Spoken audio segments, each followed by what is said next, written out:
बुद्ध हमें सलाह देते हैं कि हम अपने मनोभावों को न तो दबाएं और न ही उन्हें बेकाबू होकर बहने दें, बल्कि उन मनोभावों का ज्ञान करें और क्रोध के पीछे की गलत मानसिकता को पहचानें।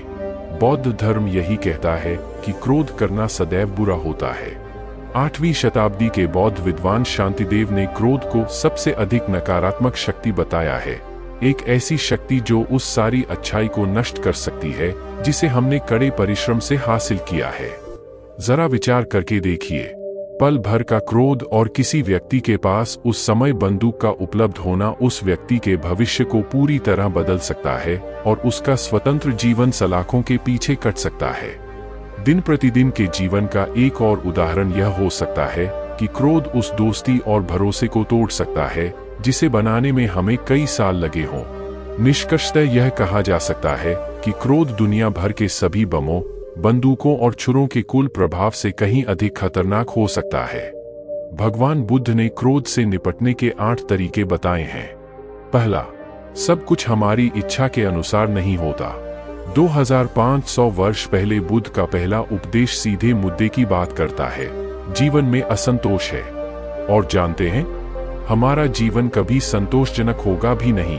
हमारा जन्म होता है, मृत्यु होती है, इनके बीच में कुछ अच्छा समय बीतेगा, कुछ बुरा भी बीतेगा और कुछ ऐसा समय भी जब हमें किसी विशेष प्रकार की अनुभूति नहीं होती। इसी अनवरत चक्र को बौद्ध धर्म में संसार कहा गया है। जब हम इस संसार में पैदा हुए तो हमें किसी ने नहीं कहा था कि जीवन बहुत अच्छा और सरल होगा और लगातार हंसी खुशी से भरा रहेगा और सब कुछ ठीक वैसे ही होता जाएगा जैसा हम चाहेंगे। जब हम संसार में अपनी स्थिति को समझ लेते हैं तो इससे हमें दूसरे सभी लोगों की स्थिति को भी समझने में सहायता मिलती है।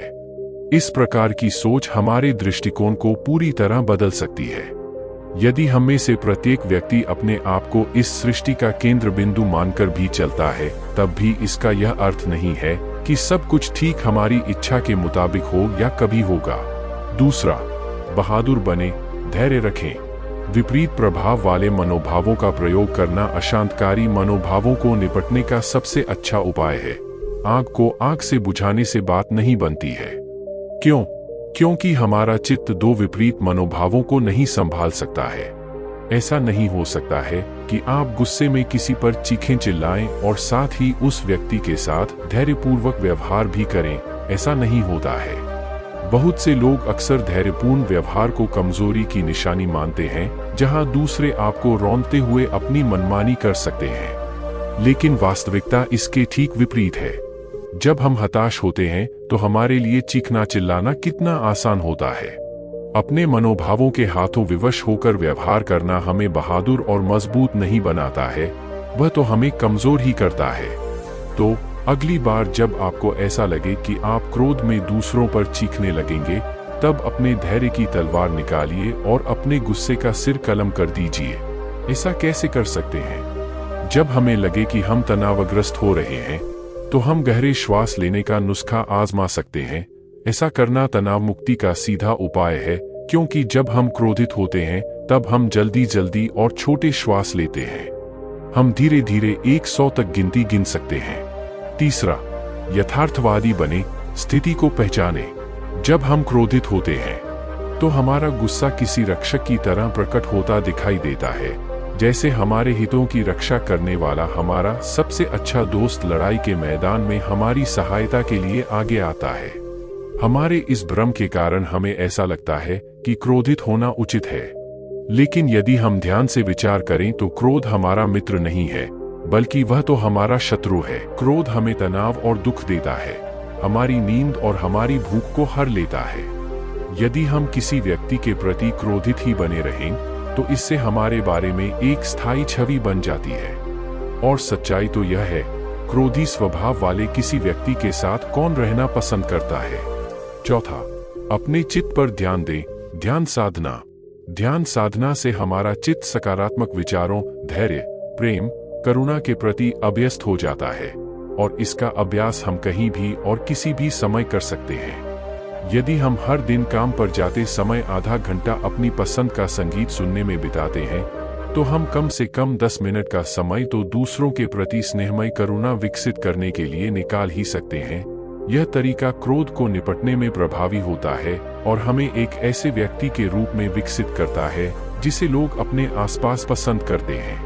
5वां, विनम्र बने, अपने दुश्मनों से भी सीखें। बौद्ध हमें अपने सामान्य व्यवहार के विपरीत व्यवहार करने की शिक्षा देता है। जब हम किसी पर क्रोधित होते हैं तो हमारी इच्छा होती है कि हम उससे बदला लें। इसका नतीजा क्या होता है? हम यदि अधिक नहीं तो कम से कम उतने ही दुखी तो बने ही रहते हैं। देखने में यह बात हमारे सहज व्यवहार के विपरीत लग सकती है, लेकिन विपरीत व्यवहार करने से हमें विपरीत परिणाम हासिल होता है, सुख का मार्ग हासिल होता है। इस तरह जिस व्यक्ति से हम नाराज होते हैं वह हमारे लिए बहुत मूल्यवान हो जाता है, क्योंकि वह हमें धैर्य का अभ्यास करने का अवसर प्रदान करता है। इससे हमारे क्रोध की उफनती लहरें शांत हो जाती हैं, क्योंकि इससे हमारा दृष्टिकोण बदल जाता है। हम उस व्यक्ति को इस दृष्टि से नहीं देखते हैं कि उसने हमारे साथ क्या किया है, बल्कि इस दृष्टि से देखते हैं कि वह हमारे लिए क्या कर रहा है। 6वां, मृत्यु को न भूलें, वह निश्चित है। आप मरणशील हैं, मैं मरणशील हूं, हम सभी की मृत्यु होगी। तो फिर जब कोई व्यक्ति जिसे हम बहुत नापसंद करते हैं कोई ऐसा काम करे जिससे हमें गुस्सा आ जाए तो हम रुककर यह विचार करें, जब मैं अपनी मृत्यु शैया पर होऊंगा तो क्या मैं इस सब की परवाह करूंगा? और यदि वह व्यक्ति सचमुच दुनिया को तबाह करने पर न तुला हुआ हो तो हमारा उत्तर सुस्पष्ट तौर पर नहीं होगा। यह छोटा सा नुस्खा बहुत आसान है, लेकिन जीवन की बहुत सी छोटी छोटी परेशानियों को आसान करने में बहुत कारगर है। जब हम भविष्य में होने वाली अपनी निश्चित मृत्यु पर अपने ध्यान को केंद्रित करते हैं तो ऐसी बहुत सी चीजें बेमानी हो जाती हैं जो सामान्य तौर पर हमें उद्विग्न करने वाली होती हैं। ऐसा नहीं है कि वे बातें हमें आगे से बिल्कुल परेशान करना बंद कर देंगी, बल्कि हमें यह बोध हो जाएगा कि इन बातों पर अपना कीमती समय और ऊर्जा लगाना व्यर्थ है। 7वां, अपनी करनी का फल भोगना ही होगा। लोग कहते हैं जैसा करोगे वैसा ही फल मिलेगा, या यह उसके कर्म का फल है, वह इसी के लायक था, यानी लोग जैसा करते हैं वैसा ही फल भोगते हैं। यह दरअसल कर्म के बारे में बौद्ध दृष्टिकोण नहीं है, वह तो काफी जटिल और सूक्ष्म होता है। लोग जहां यह कहते हुए बड़े खुश होते हैं कि दूसरों की तकलीफें उनके कर्म का फल हैं, वहीं ज्यादातर लोग इस बात को लेकर खामोशी साध जाते हैं कि जब वे खुद भी मुश्किल स्थिति में होते हैं तो वह स्थिति भी उनके कर्मों का परिणाम होती है। बाध्यतावश किया गया हमारा व्यवहार ही हमारा कर्म होता है। जब हम परिस्थितियों के प्रति हमेशा की तरह एक ही प्रकार से प्रतिक्रिया करते चले जाते हैं। यदि हम यह जान लें कि हमारे कर्म किस तरह फलित होते हैं, तो हम वह क्षमता विकसित कर पाएंगे कि हम अपने वर्तमान कर्मों से अपने भविष्य के अनुभवों को बदल सकते हैं। और यहाँ वर्तमान कर्म से अभिप्राय यह है कि हम क्रोध उत्पन्न होने की स्थिति में धैर्य से काम लें। 8वां, वास्तविकता में सब शून्य है। धैर्य जहाँ क्रोध को निष्प्रभावी करने का सीधा उपाय है, वहीं शून्यता न केवल क्रोध को बल्कि हमारी सभी समस्याओं और कठिनाइयों को निष्प्रभावी करने का सबसे प्रभावशाली साधन है। वास्तविकता यह है कि हम कितने ही धैर्यवान क्यों न हो जाएं, यदि हमने शून्यता को नहीं समझा है तो फिर भारतीय मानसून की तरह हमारे ऊपर समस्याओं की बरसात होती रहेगी। बौद्ध कहते हैं कि लोगों के लिए इसे समझना कठिन होता है, लेकिन जब आप वास्तविकता का ज्ञान करना शुरू करते हैं तो वह ज्ञान आपके दृष्टिकोण को पूरी तरह बदल देता है।